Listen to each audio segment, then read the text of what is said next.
என்னாகமம் 36ஆம் அதிகாரம்.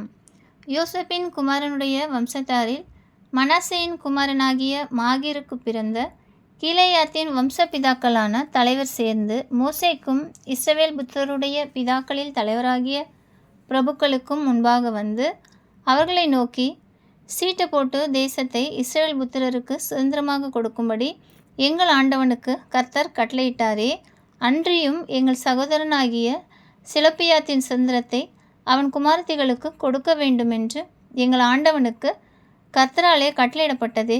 இப்படி இருக்க இவர்கள் இஸ்ரவேல் புத்திரருடைய வேறொரு கோத்திரத்தின் புத்திரருக்கு மனைவிகளானால் அந்த குமாரத்திகளுடைய சுதந்திரம் எங்கள் பிதாக்களுடைய சுதந்திரத்தில் இருந்து நீங்கி அவர்கள் உட்படுக்கிற கோத்திரத்தின் சுதந்திரத்தோடே சேர்ந்து போகும். இப்படி எங்கள் சுதந்திரத்துக்கு சீட்டினால் விழுந்த பங்கில் இராமல் அற்று போகுமே.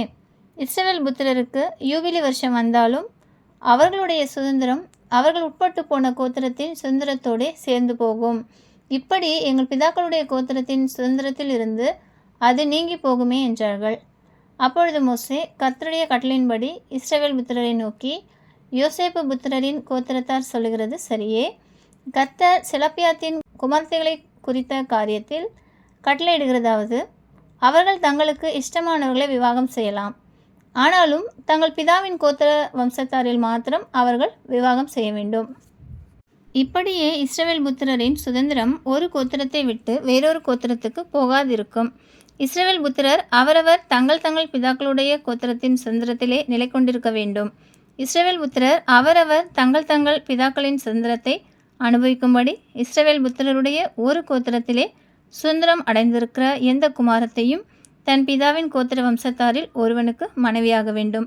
சுதந்திரமானது ஒரு கோத்திரத்தை விட்டு வேறொரு கோத்திரத்தை சேரக்கூடாது. இஸ்ரவேல் புத்திரருடைய ஒவ்வொரு கோத்திரமும் தன் சுதந்திரத்திலே நிலை கொண்டிருக்க வேண்டும் என்று கட்டளையிட்டிருக்கிறார் என்றான். கர்த்தர் மோசேக்கு கட்டளையிட்டபடியே செலொப்பியாத்தின் குமாரத்திகள் செய்தார்கள். செலொப்பியாத்தின் குமாரத்திகளாகிய மக்லாள், திர்சாள், ஓக்லாள், மில்காள், நோவாள் என்பவர்கள் தங்கள் பிதாவின் சகோதரருடைய புத்திரரை விவாகம் பண்ணினார்கள். அவர்கள் யோசேப்பின் குமாரனாகிய மனாசே புத்திரரின் வம்சத்தாரை விவாகம் பண்ணினபடியால் அவர்களுடைய சுதந்திரம் அவர்கள் பிதாவின் வம்சமான கோத்திரத்தோடு இருந்தது.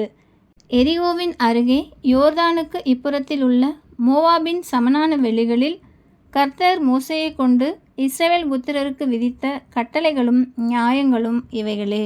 ஆமென். கர்த்தருடைய பரிசுத்த நாமத்திற்கு மகிமை உண்டாவதாக. தினம் ஒரு வசனம். பிரபுக்களும் உட்கார்ந்து எனக்கு விரோதமாய் பேசிக்கொள்ளுகிறார்கள். உமது அடியேனோ உமது பிரமாணங்களை தியானிக்கிறேன். உம்முடைய சாட்சிகள் எனக்கு இன்பமும் என் ஆலோசனைக்காரருமாயிருக்கிறது. ஆமென்.